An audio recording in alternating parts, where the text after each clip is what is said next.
Welcome to the Ask Amanda Show, where we solve everyday problems for the small business owner. I'm your host, Amanda Benson-Tilch. On today's show, you'll get nuggets of inspiration, access to experts, and answers to those burning questions preventing you from growth. Remember to listen all the way until the end, as that's usually where the nuggets are. Let's get into it. Human resources is one of the most important areas any company must have. With over 10 years of dedicated service to the businesses of Santa Clarita Valley, 6 Degrees HR Consulting is the go-to company for all things HR. For those all-important handbooks, harassment trainings, policies, and employee relations, give 6 Degrees a call. 661-432-1088. This episode of the Ask Amanda Show is brought to you by your hometown high fire area specialist since 2014, Damian White with Farmers Insurance. Damian White has been successful in helping SCB friends and family obtain insurance while others couldn't. With Farmers Insurance and their affiliate partners, Damian has quick turnaround times. They're fully staffed with 2 locations ready to serve you. You can reach Damian by calling 661-394-2802.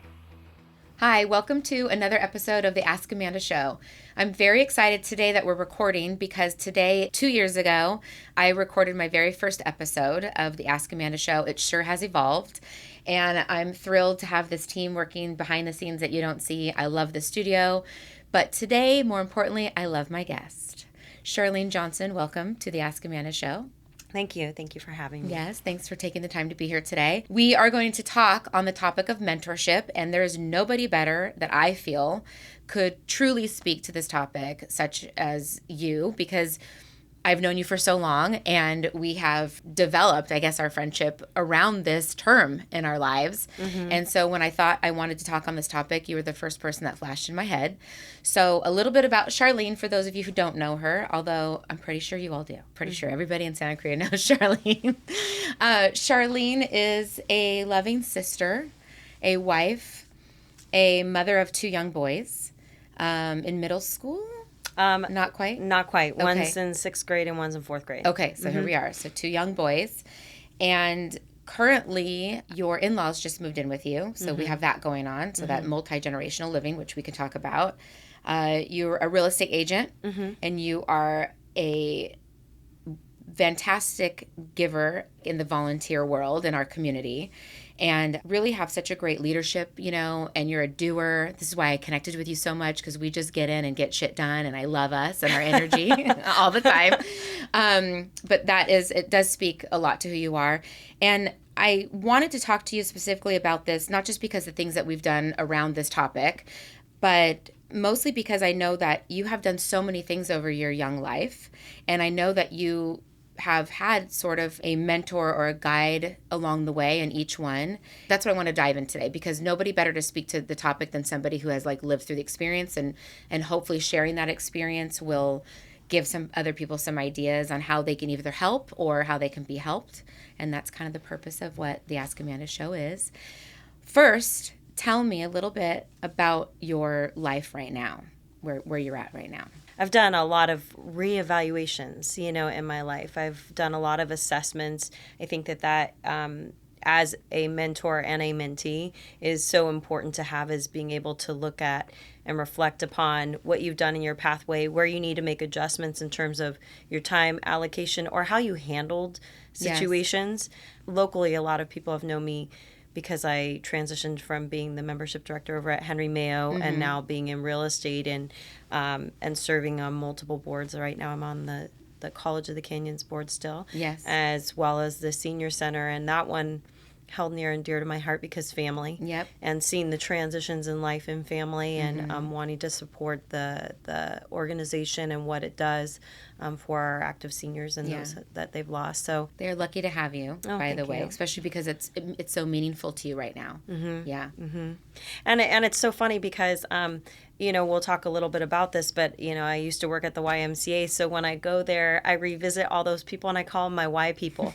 So I was like, oh, there's my Y person. Oh, how are you doing? That's so cute. It's very cute because they remember my name, or not my name, but they remember my face. Yeah. So they'll be like, oh, how are you? Yeah, where do I know you? What's your name again? And That's sweet. yeah, but you know, obviously it's been a little bit of time, but some of them have also revisited and transitioned over from the Y to Henry Mayo when Yeah. I was there. Yeah. So I've seen a lot of them there. But my current status is I still am a workaholic, but I'm still tailoring that. Okay. And that will be forever for you. For sure. it was so funny. I was listening to another, like, talking about mentorship and guide. I look for all avenues, and one just the other day I sent to someone, and it was, if you're really, really good at something, you're always going to be working on that balance side of whatever it is, whether it be work-life balance, where you allocate your time and stuff. But again, like, I'm a realtor. I serve on a couple of different boards, but I've reassessed and backed off my time because one of my downfalls in the past was you want to say yes to everything. Everybody. We were the yes girls. We were the yes girls for quite a while. We just said yes to every single thing, and we have grown and we have learned to set some boundaries and say yes to the things that we know that we can really show up for. Right. And really give our all, but also not sacrificing the family home life, because that is, time is very valuable. I was just discussing that with the team here earlier, as your life is short and you got to make, the most of your time while you can. For while sure. We're here. So tell me about this quote that you live by. It was Picasso, and I remember looking at it and thinking, wow, this is really a reflection of how I feel at that point in time, and then it just perpetuated all along. But it's the meaning of life is finding your gift, and the purpose of life is giving it away, because I do truly believe we are all innately talented at something. And I always tell my boys that too. And when they're all fighting and bickering and saying, or one of my sons was like, well, I'm not good at that.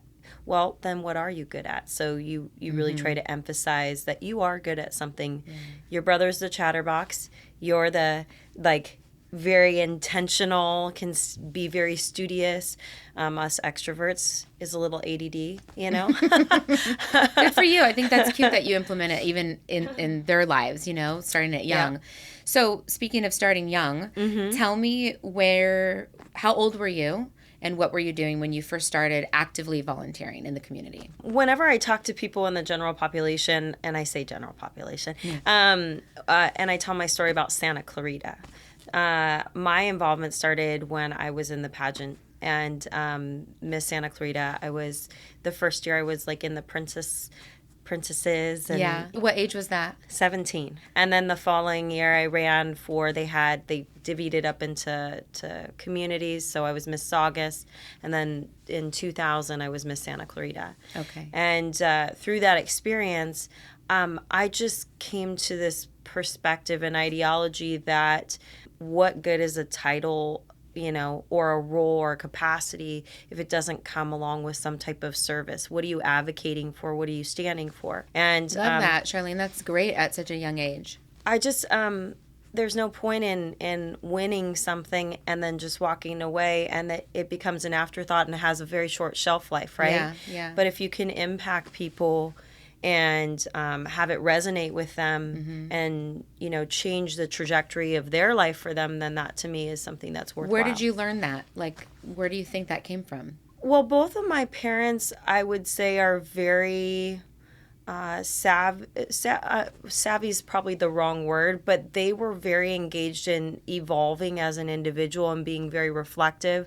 My mom is a teacher, so my mom's desire and exposure to so many different things, as well as having it have a result to them, I think is part of that. And I think that's an innate teacher skill. Yeah. My father was more of the integration of, once you start to have that impact, make sure that you're doing it with integrity and for the right reason. Yeah. And so my dad was always the public servant. It's a great lesson to learn that at a young age, by the way. He was on school board, he was in town council, but he never ran for the roles. There was something that propelled him into those roles. Like he had a mission. Yes. Yeah. So people don't know this, but my dad was the one that spearheaded CMEX, the whole lawsuit against CMEX, and got the county involved and got the city of Santa Clarita involved, because he was interesting. He was an amazing man. Yeah. And he loved to study land. And when he was studying it, he would also try to preserve the tranquility of the community that he decided to live in, which was Agua Dulce at the time. And so always paid attention to the permitting. Most of us drive by, we see these big signs and say public hearing, and we never, until we see the impact of what that public hearing is going to have as a result. My dad was the one that actually sat through those meetings. Yeah, good for him. But you're right, we do that. But that really showed you that if you're going to get involved with something, do it with a purpose, right? And have the and having known you for all the years that I've known you, I can say that is true to who you are. Yeah, like you would say yes to things because it mattered to you, and you knew that you could step in and make a difference, and you did. I mean, you really learned that from both of them. Well, I also have to do reevaluation. I just had this conversation with someone where I wasn't asked to do something, and at first I was a little bit upset that I wasn't asked to do it. And then I had to say, why, if somebody doesn't see my value and what I can bring to it, why am I begging for work? Right. Right. When you have enough to do. When I have enough to do. This is a very good point and very good lesson for you to learn. And this is my point. We're always learning, right? Always be learning. Right. This is like this, personal development path that we all should be on all the time. From what I'm hearing, I would say at that young age in your, later teens, you really did learn about volunteering, being intentional. Like that's your first kind of like exposure to your parents sort of like guiding you and mentoring you, whether they knew it or not, Right. I think I kind of wish a lot of kids had that.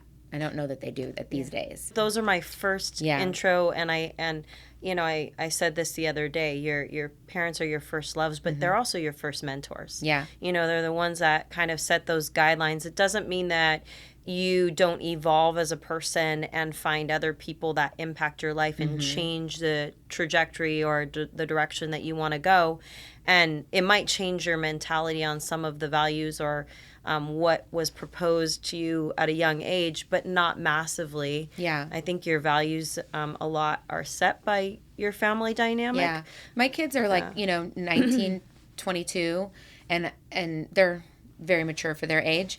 But they definitely started to evolve into their own voices in those early teens, like their own opinions about things. And I feel proud of that because I do feel like I tried to provide, the guidance and stuff, not just as their mom, but also like putting them out into the workforce. I need them to have these certain traits and have, respect and things like that. So I always tried to implement that as they were growing up. I think I did an okay job. Yeah. But it's hard. Being a parent, as you know, is like very hard. You're not quite there with the teens yet, but you gotta start young. I know you gotta start young. So then tell me, so your kind of first job in the corporate world was with Franklin and Covey, right? I was when I was Miss Santa Clarita and out in the community, I was actually introduced to the field deputy rep for Mike Antonovich. Oh, that's and right. I worked for Millie Jones under Mike Antonovich's direction. And that was interesting because it was the exposure to the dynamic of more of a bureaucracy and who was in charge of what. And it also was my first exposure kind of to the political arena. Yeah.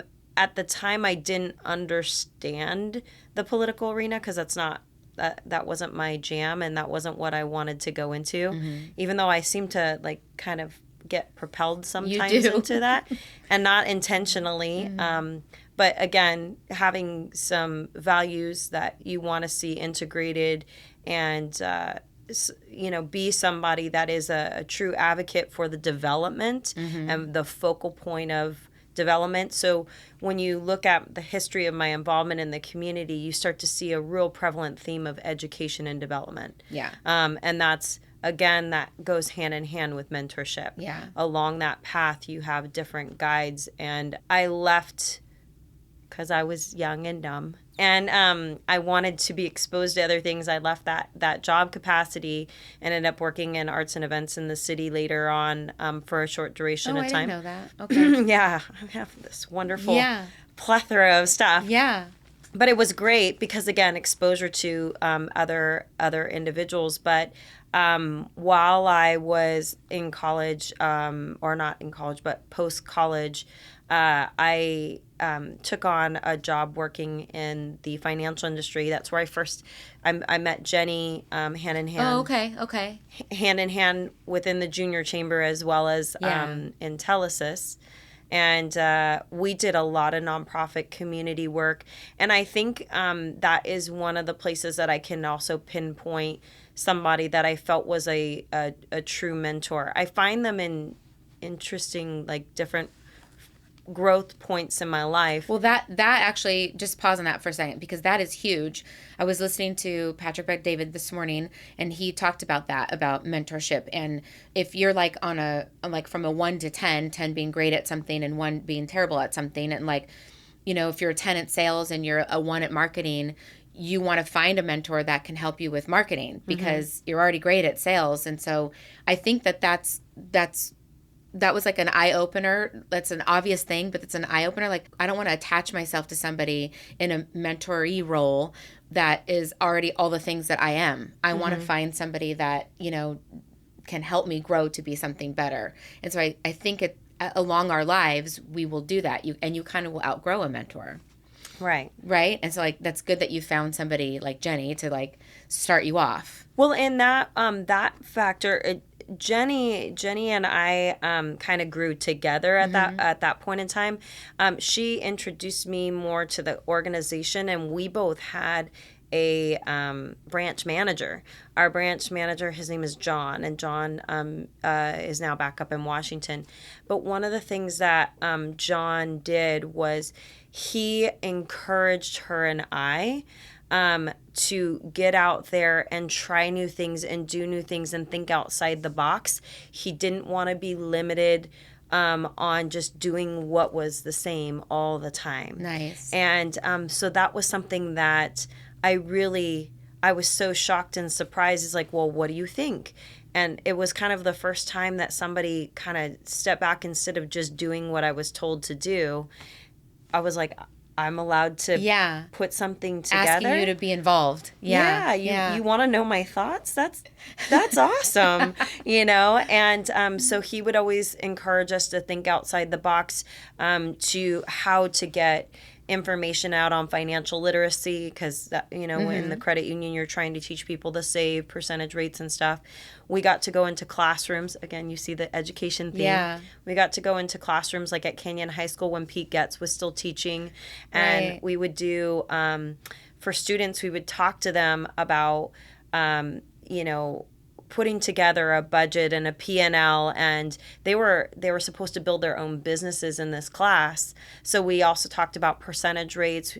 I love that. It was really so awesome. cool. Yeah, and, that is cool. And not only that, these kids, just to watch them flourish with their own ideas, creating their own marketing managers and all that stuff, and then doing the businesses on campus were just amazing. That's fun. So, but he was the one was like, figure out what you want to do and think outside the box. And so her and I championed that all over Santa Clarita. And then I left, and I think you have to learn who you are. Yeah. And that changes, obviously, what we're talking about today. Yeah. And I took a job capacity that was interesting. I did equipment rental sales on construction sites. Not looking at my jam, but I did really good in a very, very male-dominant industry, walking on construction sites and selling equipment. If you know what skip loaders are, you can sell all day. That's so cute.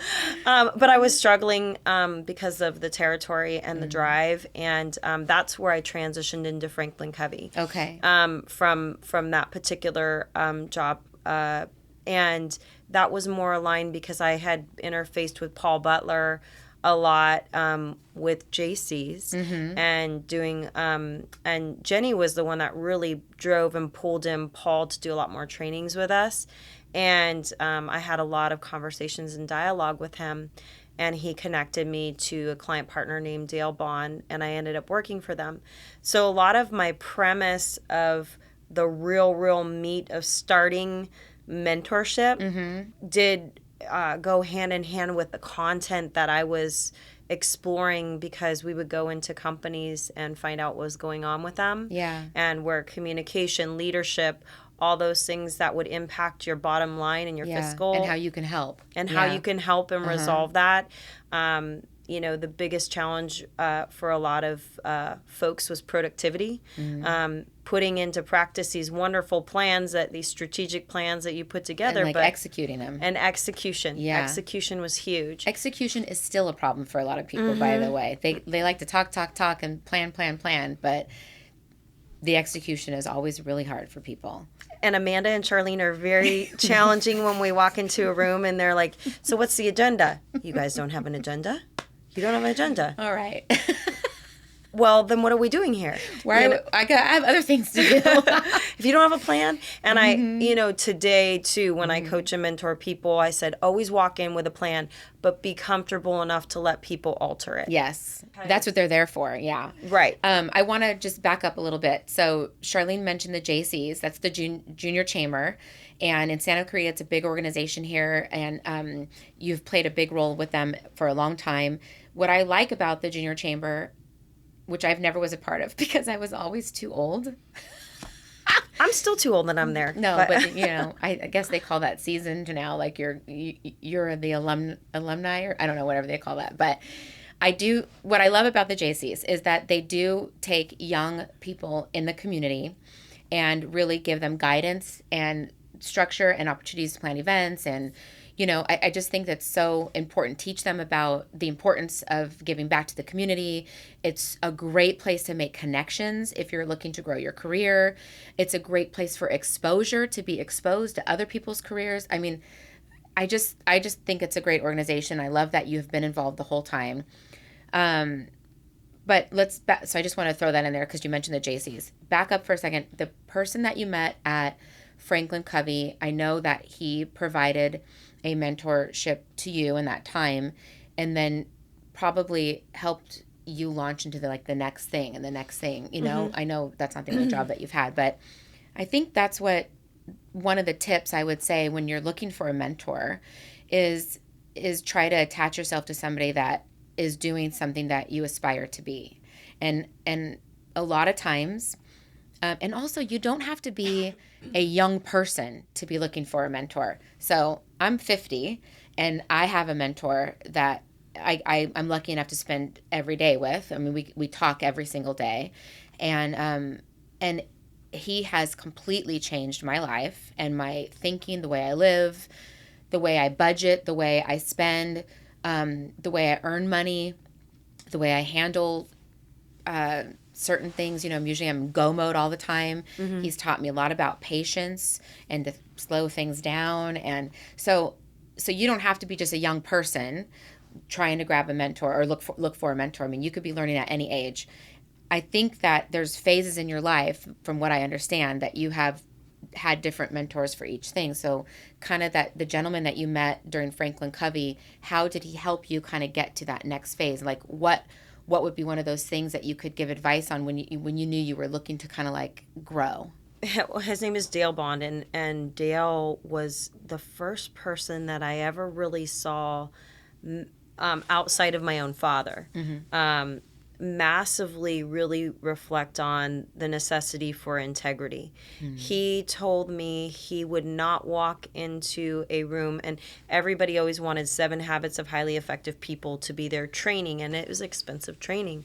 But after he did the assessment and would ask them questions and realize the areas of opportunity for growth or change in the organization, he would be like, it sounds like this is the thing. Well, no, I want 7 habits. Yes, but if you're trying to effectively change this, and this was less, like in terms of cost. Yeah. He goes, Sharlene, I don't believe in selling people just because it's a higher dollar amount. It's not about that. It's about really impacting people. Yeah. And I want to see them be successful.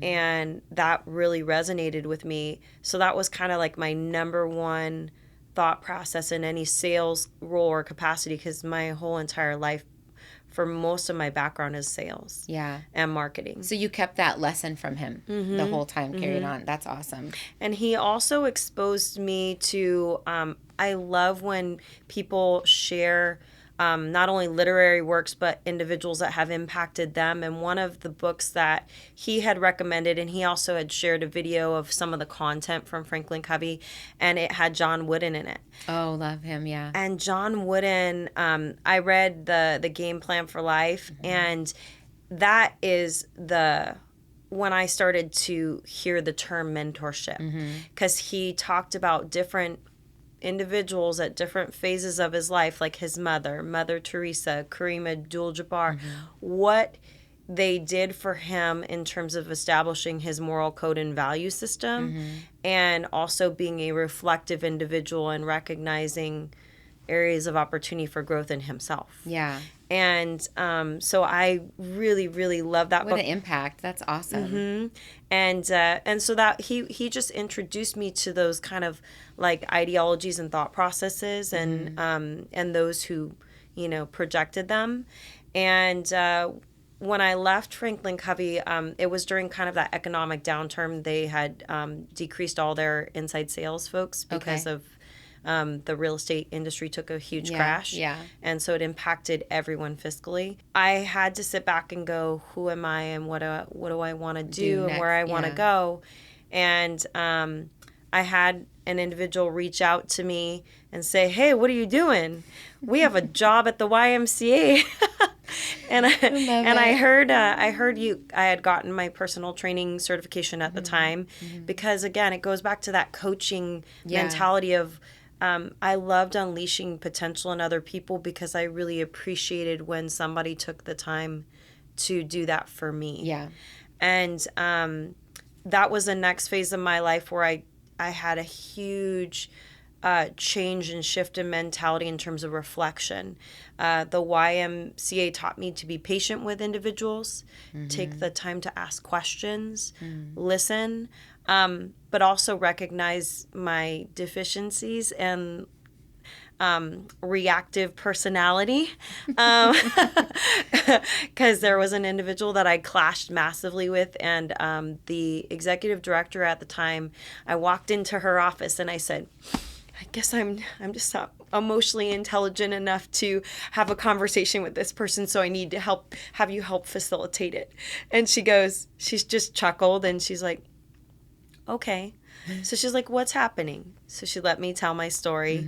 And then I said, I don't want to fight with her. I don't want to have discourse with her. So I spend all my time in the front, because she was just so negative. Yeah. And I want to be surrounded by positivity. Yes, and she goes, so let me ask you a question. Do you think you ignoring her and not having conversations with her is going to facilitate the type of relationship you're looking to have? Right in your face. No. I love it. And that's also the turning point where I started to recognize those that had this like stoicism or this wisdom, that they would not tell you what you were doing wrong. They'd have you answer the question for yourself. Yeah. And I found that absolutely amazing. What a great trait to learn at a young age. I met you when you were at the YMCA. That's when we met. But what a great trait to learn. And then hanging on to that for all this time. See, that's what I think is so fascinating, that mentors just show up in our lives, but they don't know that that's what their role is. It's not, some mentors, yes, you have a direct, this is what I need you for. Can you do that? Yes. We're going to meet every week, talk every month, whatever it is. But then there's other people that you look up to, that you learn from, that really can change your life, that never really even knew that you would consider them a mentor, Well, it's funny because during the transition point, during that time for me was where I had more in-depth conversations with you. You were working for the Hyatt, and you were the first person that I saw really make a clear change from the corporate arena to being an entrepreneurial spirit. And I really, really am fascinated by those folks that have the goal, the tenacity, the drive, as well as just expose themselves to the resources to help them thrive. And at that point in time when I sat down with you and I said, I want to see if you would mentor me. Yeah. Give me some, guidance, where to go. And I don't think we kind of knew where that was going at that point in time.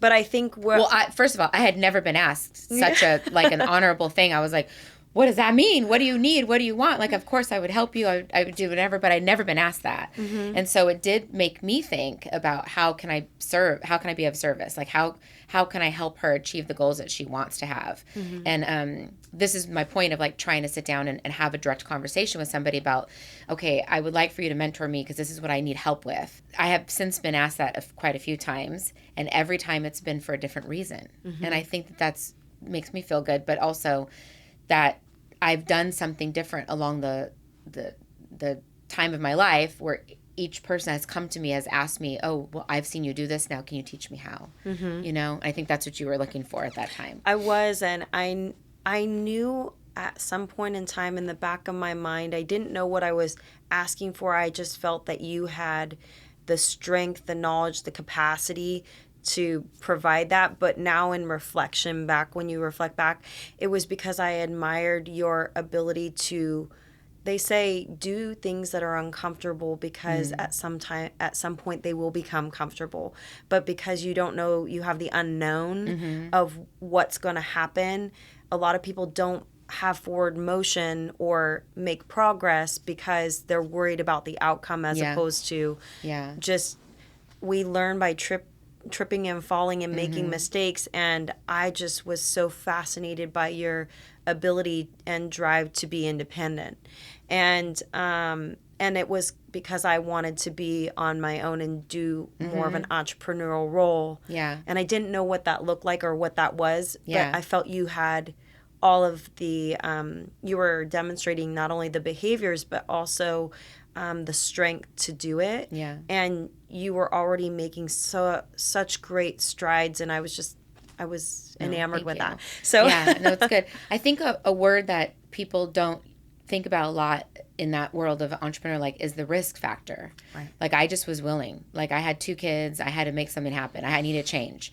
And so there's a risk factor that I didn't care. I was like, I was willing to do it, And I think maybe that's what attracted you and some others to me as well, seeing that I had launched, my own thing or whatever. So it was kind of like, yeah, this is why and this is how, and figuring that out for you. It took a little bit of time. Yes. But you did do it. Yes. So I know you then had kind of like moved on. I think, I don't want to get into like your whole entire life of like all the things that you've done, but what would be like a couple of tips that you think that you could give of like for somebody who is looking to find a mentor? Like, one of them for me is like, you got to be coachable. Absolutely. We said that earlier. Absolutely. My mentor has said that to me a few times. Is like, the mentee has to be willing to be coached. And one of the things I love about finding somebody that you can connect with also is got to be a level of trust, right? Like, what are some other like qualities that you would like maybe look for in that we could, share with somebody who's like looking to get involved in either being a mentor or being a mentee? Something I bring up all the time is somebody's ability to be humble. And I think with that humility is also being able to say, you can do it.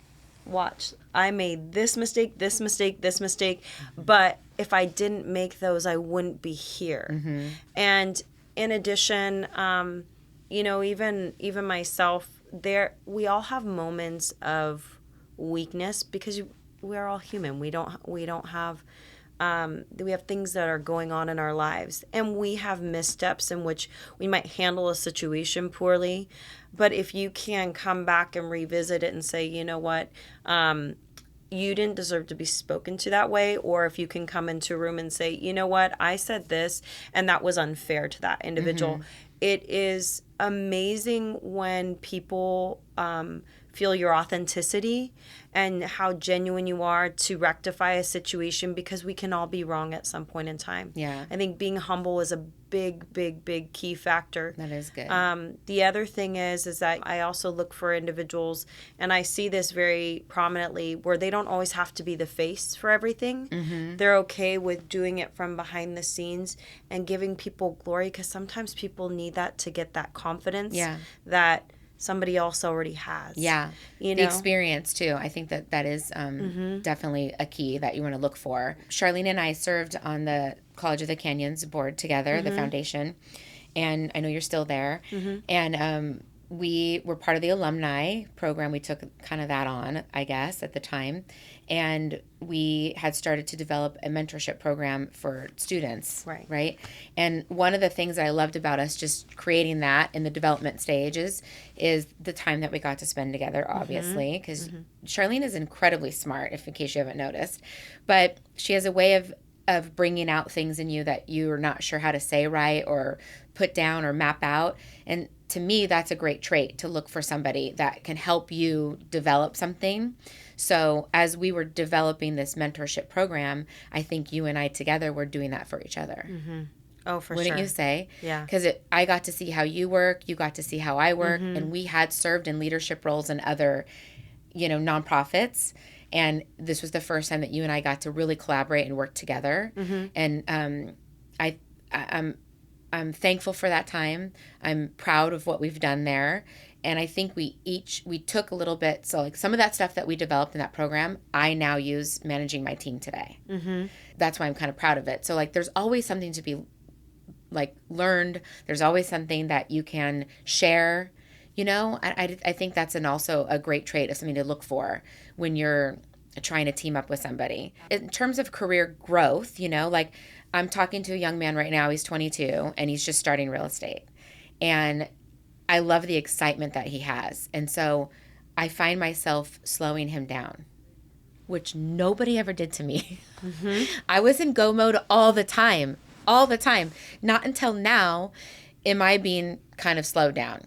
And so now I'm able to do this. I can recognize myself in this person and recognize what my mentor is doing to me, has done to me, and now I'm doing it to this person. I feel like, man, that's so valuable, I feel like that's another great tip. I just want to try to provide as many tips as we can, when trying to find a connection of with, well, and I matching think people up. It also, something that you're saying is that you were learning from him because you recognize something in yourself. Yeah. And it can go vice versa at the same time. When you're coaching someone or mentoring someone, they're teaching you a lot about you and how you manage, handle, communicate, or something that has become a great asset to you. Yeah. Right. Yeah.